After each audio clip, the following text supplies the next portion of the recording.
Greetings, friends and followers. This is Nurses Talking. I am Dale Barzy. As always, if you like what you see and hear, subscribe, leave a comment. We'd love to know what you think. So today, my guest is Emma Gracie.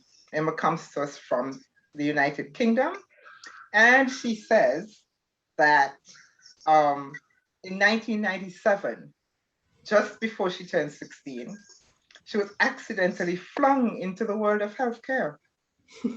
And she says this unexpected journey lit a fire in her that, that would carry her through the next 25 years of nursing. She witnessed births, deaths, and all that lies in between. She's been exhausted, heartbroken, and sexually assaulted. She's anguished over children who aren't her own, and has battled her own illness that forced her to change places from nurse to patient. But she has also had a blast. She's met and learned from extraordinary characters who she could never forget. She'd love you to meet them too, she says, and she'll share the crazy, sad, shocking, moving, and hilarious experiences that made her Blue Girl. Her nursing memoir, Blue Girl, Nursing Beyond the Ward, and her second book, a short compilation of thoughts and discussions written through the COVID-19 pandemic, is entitled Blue Girl, Nursing from Home. And both of these are available on Amazon. So Emma, welcome, welcome, welcome. That's a lot you have going on there. Thank you so much. Emma, I usually want to know, you said you were flung into the world of healthcare. What flung you? So when I was almost 16, so I was really young, I was actually at church and the minister read out like a job advert, but he advertised it as a bit of cleaning for an elderly lady. So I thought, oh, that's okay, I might do that. So I applied, went to visit the lady who was doing it, because they wanted someone Saturday and Sunday. So I went in the week to see how to do it with the lady that did the weeks. Mm-hmm. It wasn't cleaning at all. It was pretty heavy going care work. So the lady was 90, I think she was 96. She was definitely in her 90s. She was bedbound. Quite a tall lady. She was about 5'10", quite hard to manoeuvre. I'm only 5'3", and I had no idea of moving and handling anything like that. So I got there and the lady said, are you sure you want to do this? And I thought, oh, it's only a bit of cleaning, isn't it? And she said, yeah, but cleaning more.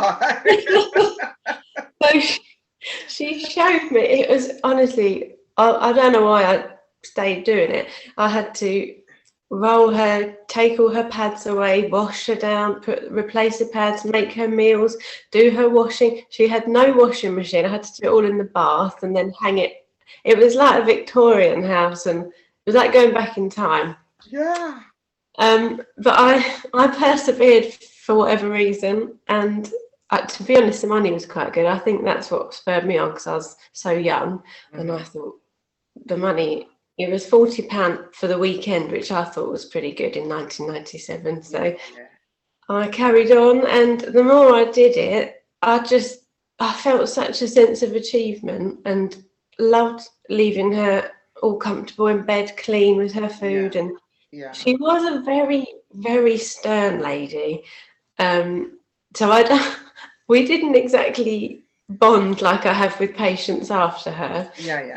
But she was very grateful, and I just felt like I'd done a good job. So I carried on and did that all that summer. I can't actually remember, because I started college in the autumn, so I think I changed jobs then, but that's how I got into it.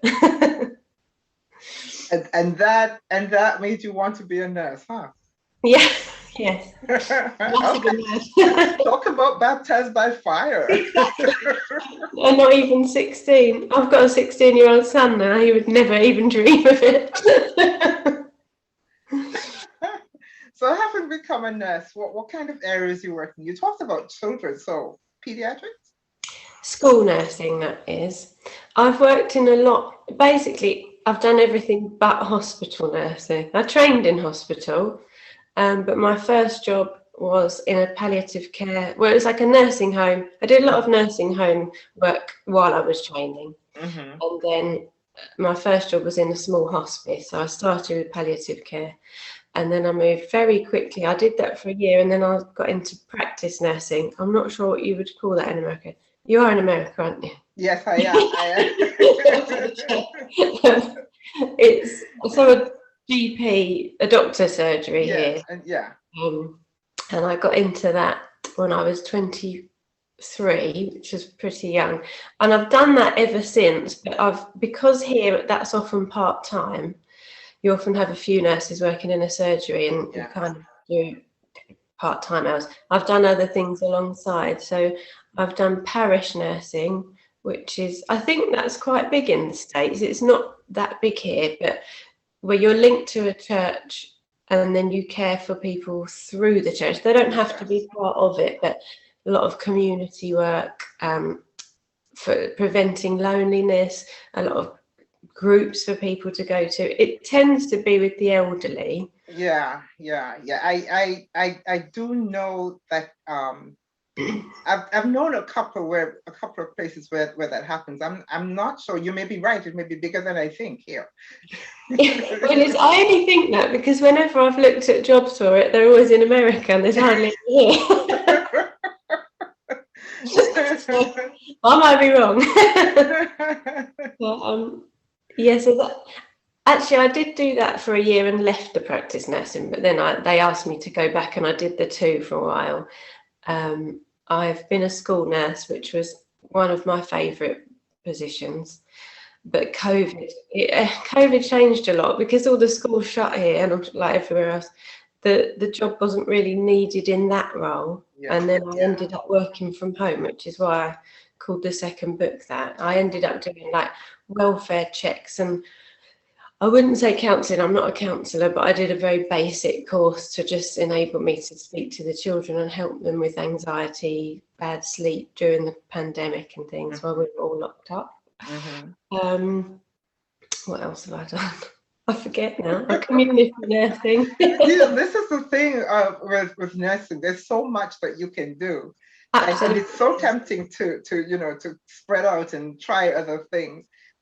By the time you're in 10 years, you've forgotten all that you've done, all the places you've worked. That's right. I had to write it down. At the moment, what I do, I'm still doing the practice, but I'm also working for a breast cancer charity. Okay. It's called Lady McAdam Breast Cancer Trust in the UK, and that's a lovely job actually. So I'm always busy, but it's always varied, which is nice. That's good. So you've worked in many different areas, school and hospice, and those things are so different from each other. But nursing is nursing. So is there anything about nursing or nursing life you think you'd like to see change? Well, here, and I imagine this is worldwide from comments I've had on social media, it really the pay and working conditions. The NHS is really on its knees in the UK. So I have been involved in quite a few campaigns. I've spoken on the radio here and in podcasts for just fighting for nurses' pay conditions because there's, the breaks are very minimal. People here, the suicide rate for nurses is 23% higher than the national average. And I just think that's heartbreaking. There's so many nurses leaving. Yeah. So yes, I would just really like to see nurses recognised as professionals. I think I've been surprised in the UK that there seems to be quite a lot of people that don't really like nurses. I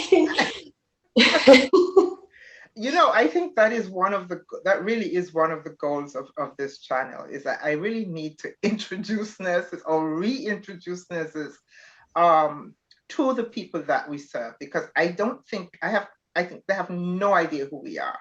Yeah.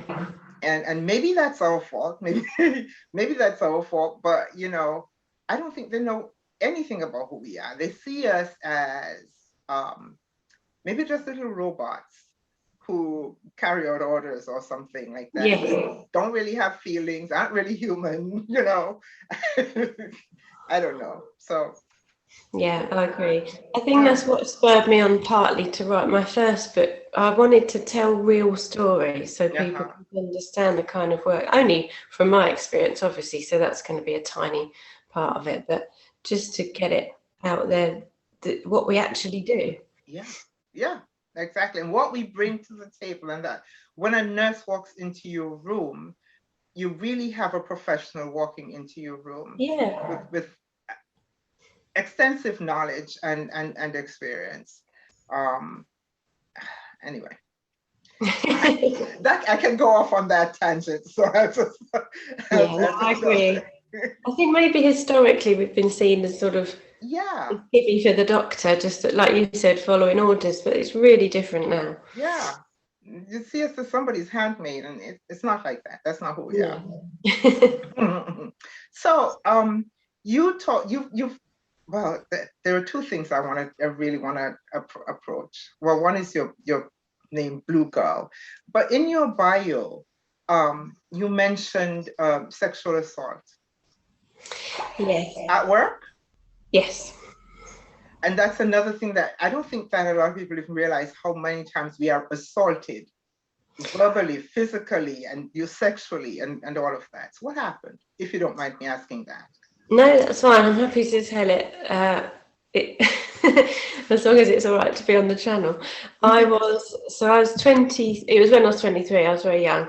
So in my clinical room, it's just me. So it really, I hadn't thought up until this point how vulnerable we can be at work. Ah, So just me. A young male patient came in. He said he had a rash on his legs. So I said, oh, okay, if you want to go behind the curtain, just remove your trousers. I can have a look at your legs. When I pulled back the curtain, he'd removed everything, including his underwear, which I was a bit surprised at, but I didn't react. And there was not really there was a very minimal rash. I kind of think he'd use that as an excuse to come in. yeah. So then I pulled the curtain and I said, okay, I was just trying to remain calm and normal. So I said, okay, I'll get a prescription done. The doctor will have to sign it. It'll be ready to pick up tomorrow. And he just walked out. So he didn't actually touch me, but he came out of the curtain, still naked from the waist down, masturbating basically, and then did that in front of my desk. Mm-hmm. And you'd only just get that sort of hot panic, and I didn't know what to do. I had no alarm button, anything like that in the room. Yeah, yeah. Now there are, and now there's things you can hit on your keyboard, which everyone will come running. But this was in 2004. So again, I just tried not to react. I looked right at eye level and just said the same. I said, your prescription will be ready. You'll need to come back tomorrow.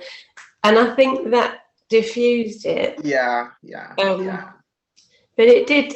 It was quite. It went on longer than I'm describing. So it was really alarming, and I really didn't know what to do. So that's how I dealt with it. And I was very young, and I just sat there after he left, it's just that feeling of panic. And yeah. That sort of thing shakes you to the core, you know.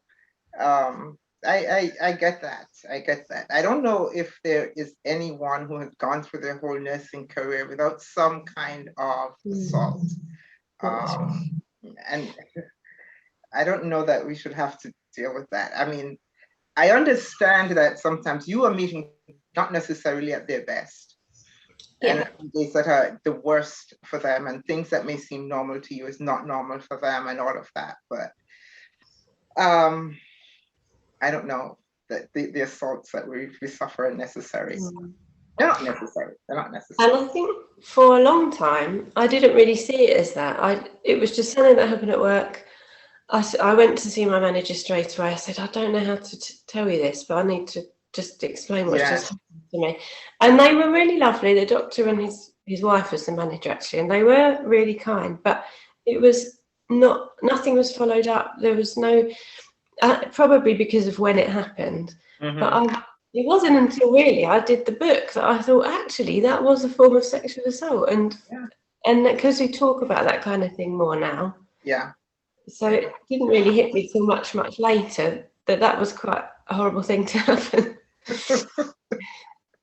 And I asked about that before I asked about the Blue Girl name, because did that have any impact on the name? A different event. So that was when I was in the hospice. It was half hospice, half nursing home. So we did have patients with dementia and things like that. And it was actually an elderly gentleman who used to call me Blue Girl because our uniforms were blue. I think that's the only reason I can understand that. Okay. But again, it's on a similar theme. But he used to say, he was Scottish, and he used to say, Blue Girl, I would like you to oil my prick, please. And we didn't know what that meant.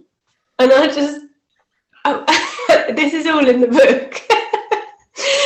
And I was like, I don't know what you mean, oil it. So I checked his catheter wasn't blocked, everything like that. Everything was fine. And I think it must have been a bit sore. And that was his way of asking me. So we treated it and everything. But his wife used to say the same to me. That was how she'd request it. And I was really confused. But it was just the phrase Blue Girl used to make me laugh. And that's where the name came from.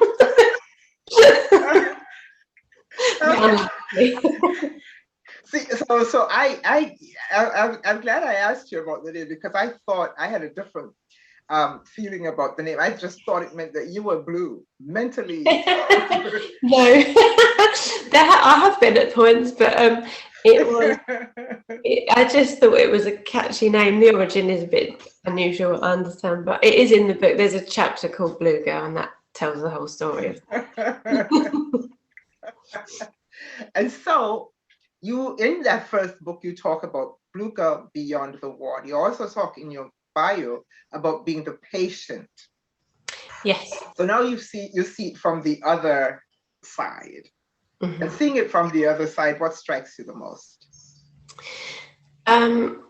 It's hard being a patient and a nurse, because I see it as an advantage that I can have an input into my own care. So I can hassle doctors, and I know what I'm asking for, and I can request blood tests when I need them and things. I think if you don't have that knowledge, it must be very scary, and you must have to wait ages, because I really push for treatment and pester, because it's a lung condition I have, and there are times when I'm really ill, and it's turned out to be a chronic. There's a acute version of what I've got and a chronic one, and I have the chronic one. So even in the hospital, when I was admitted for a week right at the beginning, because it's called chronic eosinophilic pneumonia. So it's like a blood disorder, but it fills my lungs up with eosinophils, which are white blood cells, for anyone. I'm sure you all know if you're nurses. But when I first got admitted, I was treated for just normal pneumonia, and nothing was working. Yeah. And then I just got to a point, I was so out of breath, I'd have to build up the strength to even have a shower, and then I'd have to lay down again. I just couldn't breathe. I was so out of breath, so tired, just felt generally ill, fever, night sweats, lost loads of weight. And now I've researched the condition, this is all really common. And it got to the point where even lying down, I was so out of breath. So I went to hospital, was admitted. And that's when the first consultant who saw me, who is still my consultant, he took one look at my x-ray, said, it is that. And I've had so much faith in him, because I've had loads of tests to see if it's anything else. And he was right from the outset. But even when I was in hospital, if I saw a student nurse, I'd say, oh, do you mind making sure that it goes to the lab? Or because I had 2 little kids. I didn't want to be in there longer than I had to be. So yeah, unfortunately, it's made me realise how hard it must be for people who haven't got the position that they can interfere, basically. Yeah, I get it. And sometimes that's one of the reasons they treat us the way they do. We're standing right in front of them. Who else are going to take their frustrations out on? You know? Yeah, I get that. So you've done so much. What kind of advice would you give to somebody who wants to be a nurse? Well, I think firstly, never go into it if it's just because you don't know what else to do. You really have to want to do it, because it's a job you have to be committed to. It's not always a nice job. It can be really difficult. But on the plus side, once you've got your qualification, there are so many areas you can nurse in. And I think what most people think of is you picture nurses on a ward, which of course Yeah, lots do, and that is a great job, and obviously we need those nurses. So I'm very grateful to the nurses who do work in a hospital. But if you do that and think, I'm not sure this is for me, don't let it put you off, because there are so many other areas you can go to. absolutely, absolutely, absolutely. And again, another goal of this channel to showcase the many, many, many opportunities that nursing offers. And where nurses are, we are everywhere. Yeah. Everywhere. Like, I'm beginning to say we're like postage stamps, you know? We can go Yeah, all over the world. the world over. You know, it's true. So I'm collecting these words, Emma, because one of the things I want to know is how we see ourselves. How do we see our nurses? When you look at a nurse, what is it you recognize about a nurse? And so I've been asking people, if you can describe the most essential quality of a nurse in just one word, what would that word be? For me, it would be calm. I think if you can remain calm, Okay. that really, it just helps you achieve what you need to. And it is sometimes a relentlessly busy job. And if you can maintain that, it's not always easy. I'm not saying I always do it, but I think I'm a fairly calm person naturally anyway. So that's what I've noticed helps me the most. Yeah, you've got to be. Yeah. When you said that, and it reminded me of that poem. I don't remember who. I think I should know who the poet is, but I don't remember. But it's called "If You Can Keep Your Head While Those Around You Are Losing Theirs." Right. You know, yeah. So with all of this, one of the reasons you talked about, how many nurses are leaving the profession and burning on, and it's worldwide. I hear it here. Nurses are leaving. It's a tsunami. Yeah. And one of the things they talk about is burnout and and overwhelm. And all of the reasons that they give are very valid. The lack of pay, the lack of respect, the assaults, the overwork, the doing too much, so much being expected of you with so little. Yeah. And I agree with all of that. I also think, though, is that we have been conditioned so much for so long to put ourselves last. This is one of the things that contributes to all of this burnout, because we think of everybody else except ourselves.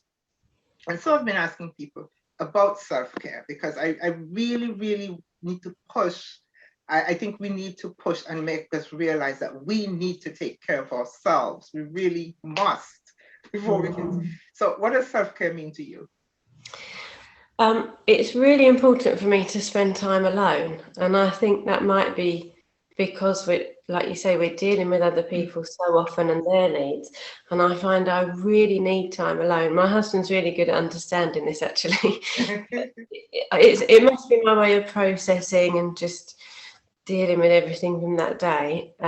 So that can be, I love going for walks. I'm very lucky that I live near a nice park and not far from a beach. So that's really important to me. I often, once a week, when I go into work later, I walk my daughter to school, which is about half an hour, and then I do a detour and have a lovely walk home along the beach. So I'm very lucky I can do that. I take baths very seriously. I have candles, and I either read or I have my little iPad and watch something that I like, and that is I love that. That really helps me relax. Yeah. And I'm a big believer in yoga as well. I do that. I try and do it every day, not always, but I actually trained, I think in 2018, to teach yoga. So I teach it once a week. I was doing it in real life, but throughout COVID, it became an online thing. And actually, I think because a lot of the people that do it are mums and people that have just got in from work, they prefer it online. So I just do it once a week online and teach from my lounge, which is very convenient for me. But, yeah. it is so important, self-care. Yeah. it is of the utmost importance. It's of the utmost importance. And I really am pushing. It's one of my goals, whether on here or wherever else, is just to get people to take care of themselves. And I had to start with me. I must admit, because there became a time in my life when I realized that I wasn't anywhere on my own, daily thing of what I need to do. wait a minute. When was the last time that I paid attention to me?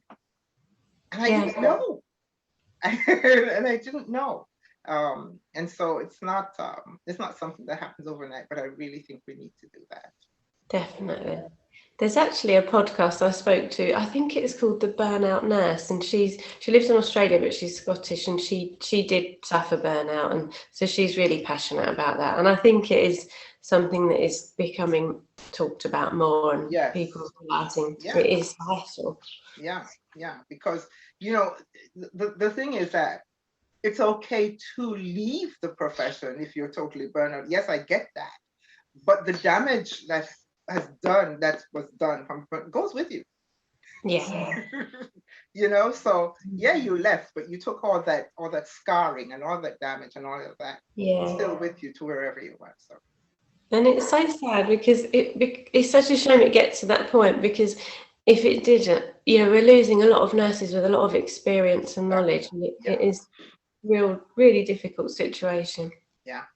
It's sad. It's sad. I don't know how it's going to be remedied. I know it's not sustainable and it has to be remedied, but how? I don't know. Right? I'm not sure that I know. No, I don't have the answer either. So, what would you say is your greatest achievement so far? I think I do like the fact that I haven't been afraid to try new areas of nursing. People laugh at me because I do try so many. They said I'm going to have my CV bound in a book because there's so many people. I know what you mean. Well, I love that, and I think you can take experience of all the different areas, and it helps you in another one. Yeah. So that, I suppose that, and I am really pleased that I got the books done, it started as a blog. So of the same name, I called it Blue Girl Nursing Beyond the Wall, and people just kept saying to me, "Oh, you should write your stories down." So, and I didn't think I'd do a book straight away. So I just did a blog, one story a week, and it proved to be more popular than I thought it would be. So in the first lockdown here, because I had to shield for a few months initially because of my lung condition, I wasn't allowed to work. I was at the school at the time and they wouldn't let me work. So I had some time, which I thought I really need to make the most of it while my kids were doing their homeschooling. So thankfully they were old enough to get on with it themselves. But I just converted the blogs into a book, added some more, and it's only self-published, but when I did it, I was told to expect to sell about 100 copies, maximum 250, and it's on the way to 10,000 now, which for a little indie book I'm really proud of. Awesome, congratulations to you. Yeah, so then we need a couple more books to go. A lot of them have been free, so I do like promotions because nurses and student nurses don't get many perks, so I give it away free a lot of the time. Probably more than half actually have been given away free and downloaded, but I do on my social media, I'd say when it's going to be free to download, and it's just getting out there, and I just want people to, like I said earlier, understand what we do. Am I right that you're having a free download this weekend too? I am, yes. Yeah, I think I did see that. Awesome. I think that's great. Really, I think that's great. It's important to sometimes just put your knowledge out there without expecting anything in return. That's awesome. That's really good. Because I had no idea how it would go, and I've been really surprised at the comments. Some of them are so lovely. just amazing, and especially from the student nurses who have said, it's inspired them, and I'm like, you did read it, didn't you? Because it's it's very truthful. and that's what they appreciate. That's what they appreciate. So no, it is. I've been blown away by the support and comments. So it's been lovely. That's awesome. That's awesome. Well, I wish you continued success. Thank you. And thank you so very much for doing this. It's been an awesome conversation. Oh, thank you.